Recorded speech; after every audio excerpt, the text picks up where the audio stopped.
Oh my God. It is Thursday, April 8th, 2021. What a mess of a program. Top to bottom, just a mess. And I don't know if Whoopi was having some sort of delay problem, but all the over talking, painful.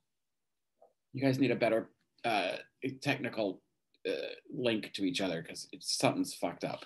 Anyway, we start with the topic of all of the people that are leaving the Republican Party as of late.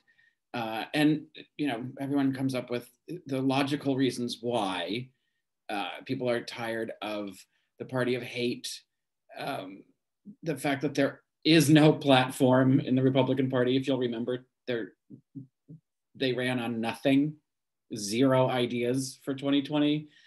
And,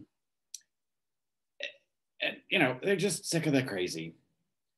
And so you start, again, this is veering off topic because you can't defend the fact that the Republicans don't have a platform and don't stand for anything other than obstructionism and white supremacy.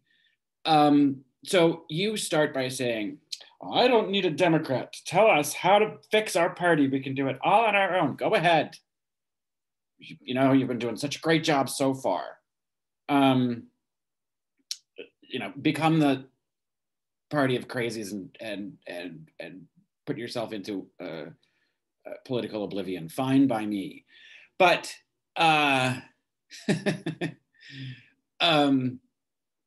you decide to talk about fundraising and that Marjorie Taylor Greene, the poster girl for the crazy that is the GOP, outraised AOC by 5-fold for the first quarter.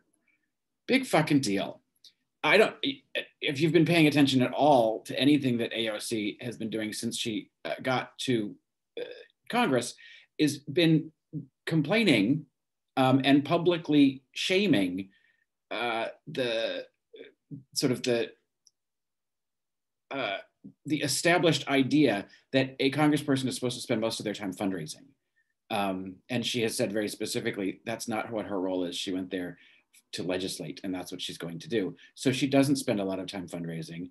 She runs lean campaigns. And one of the things we're trying to do is get big money out of politics anyway. But that's not part of what the GOP wants to do. So sure, Marjorie Taylor Greene can have these stupid fundraisers and raise all this money for the Republican Party to uplift more of their crazy white nationalists and become a little sliver genre party that only supports white supremacists, Confederates, seditionists, and criminals.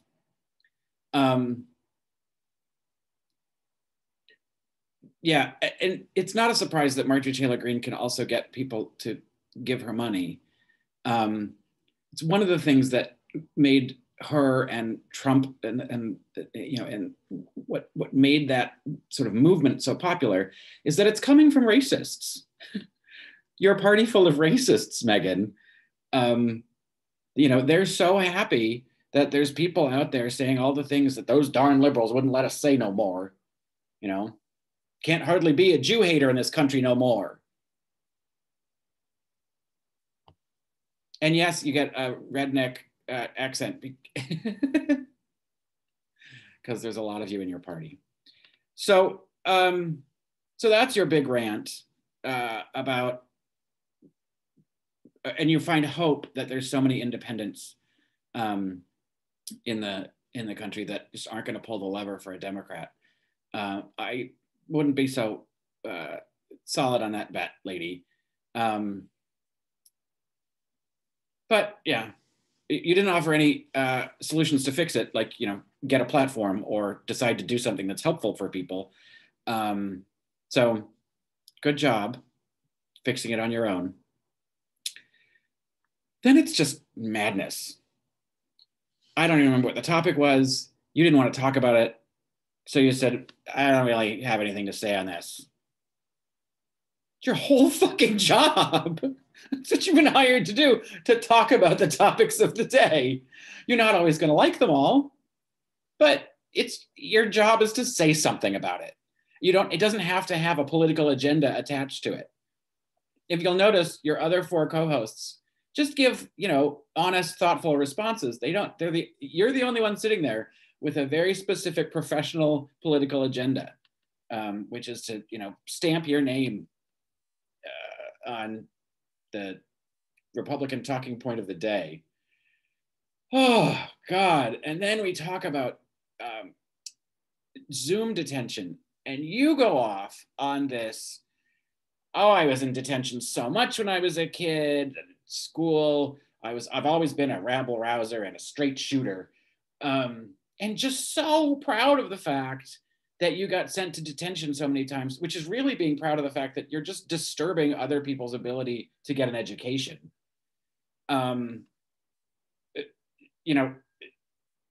You being, a back talker and a sasser as an adolescent, just, it just sort of speaks to the whole thing, that the whole notion that, pretty much your entire life you've been a privileged, selfish cunt, taking up space where people are trying to learn. And then you said you had to go to a special detention in order to graduate. So there's no fucking way you got into Columbia University on merit. Remember a couple weeks ago when you were talking about what a great meritocracy this country is and anybody could be anything based on merit? There's no fucking way you got into Columbia on merit, which means you took the spot of someone who actually valued their education because of who your daddy is. That's not merit, Meghan. You didn't earn that.